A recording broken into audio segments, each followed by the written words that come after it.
Did you know that it is a very common concern with empty nester parents still paying for their grown children's expenses? And this is when they're past 18, they've moved out of the house, and now they're kind of stuck on your payroll. What's interesting is that there was a study done by Pew Research Group, and they found that 61% of families were still paying expenses for their grown kids. Now, this can then lead to just emotional and relational tension between you and the kids because you're paying for expenses. It's eating up your cash flow and you're not able to spend your cash flow the way you'd like. And then it can also cause challenges and discord in the marriage relationship that you have with your spouse as well, because maybe you see this differently and it's causing financial strain in your own life, which that always is a precursor to marital strife. So this is a very common problem. I see this very commonly as we talk with clients, and it is a huge concern for a lot of people. How do I get to a position where I get my kids off of my payroll? How do I exercise that tough love and kick them out financially, not just literally, and having them live on their own? So there's a few things that I want to talk about because I think there's two sides of this equation. One is that we want to set our kids up for success, to be responsible, financially savvy adults as early as possible. So if you are a parent of a young child or you're not yet a parent and you're thinking about how do I have this relationship with my kids that I can set them up for their own financial success so that I'm not paying their expenses after they're already able to, how do I think through that conversation? And then secondly, what if you're stuck in that position where you are paying for those college expenses for your grown kids and now they have jobs and they have six-figure incomes, maybe they even make more money than you, and they're still on your payroll because you set that expectation. So how do you gently and carefully remove them from your payroll? Well, the first thing I would say is have candid conversations. Let's talk first to the person who has young children. Setting your kids up for success is a really big responsibility. I mean, they need to not only understand how to budget, how to not be in debt, what the cost of credit is and how interest works and credit cards.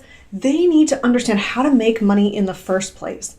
I would consider starting way back at the beginning with the principle that dollars follow value.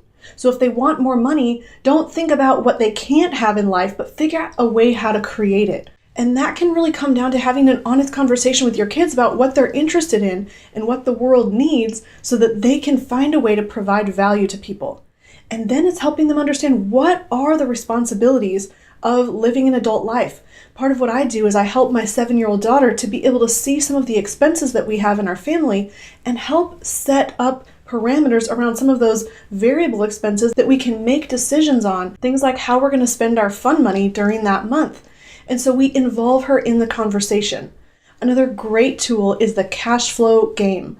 And there's one for kids, there's also one for adults, and I would suggest just using the one for adults for kids as well, because they love grabbing onto those concepts of how do I make money, and how do I get cash flow, and how do I not have too many expenses. They start getting excited about making money instead of just spending the money. There's also a pretty radical suggestion I heard from Mike Michalowicz, who wrote the book Profit First, and he encourages having your kids, even at a very young age, contribute a portion of everything they make back to the family. They're paying back a family expense, and they're getting used to this idea that there's a cost of living. Now, no matter how well you do, there's always going to be a transition period. And you're probably never going to feel like your kids are fully ready to go out on their own, test their wings, and make all the right financial choices. The challenge is, do you let them sink or swim, or do you come in and bail them out? Really, you want to set up that expectation in advance for what you will pay for and what you won't. What's their responsibility and what's not. And really, I would encourage getting as much responsibility onto their shoulders as possible. That's how you're going to raise confident, successful, savvy kids. Now, that conversation does have to start really young, because if they have this expectation that you're going to pay for college and you're going to pay their credit cards and you're going to pay for their cell phone and you're going to pay their health insurance, their auto insurance, and you're going to continue covering these things, that's where you get stuck paying those expenses forever. So as you're having these conversations, I would encourage thinking about generational legacy planning from a very young age, where you're thinking about how do you have your kids be able to possibly borrow from a family banking system and then pay it back. Maybe they want to buy a car. Maybe they want to go to college.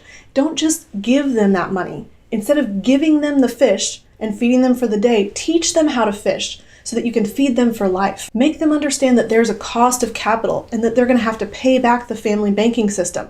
They're going to think differently about how they choose to use that money because they're going to want to make sure that they're financially sustainable and that they've actually made money with that money so that they can pay it back. I want to talk to you if you're on the other side of the coin. Maybe you already have been strung along for years and you're still paying expenses for your kids that you really don't want to. I would really encourage you to have an open and honest dialogue.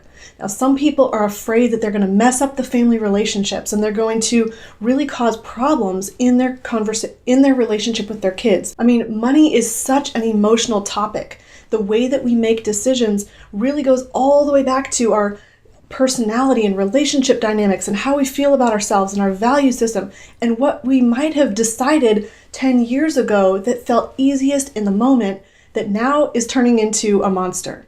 So really, I would encourage you to be open and honest. Transparency is what's going to give you the healthiest relationship, not just continuing to do something because that was the expectation, that you would pay for college or you'd pay for the cell phone. I would encourage you, make a list of everything that you're paying for your kids.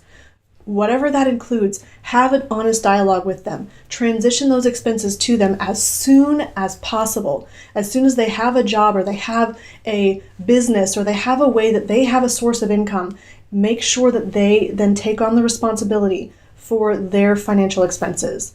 Now, really, you want to look at it this way. It's like an oxygen mask. If you are in a position where you're in the plane, they tell you if the plane starts going down, you don't put the oxygen mask on the people who are dependent on you first, even though that seems like the most loving thing to do. Really, what you need to do is set your own self up for success, and then you're prepared to take care of everyone else. I mean, think about it this way. If you're in a position where you are taking care of yourself financially, the greatest gift that you can give your kids is the ability for them to not have to take care of you in the future. So I hope this conversation has been helpful to you wherever you are in that position of figuring out how to help bring that separation between your kids' finances and yours. Hey, I hope you liked this video. If you did, click the link in the description box below for more information. And don't forget to like this video. Share your comments, questions, and feedback in the comments section below, and don't forget to hit subscribe to our YouTube channel.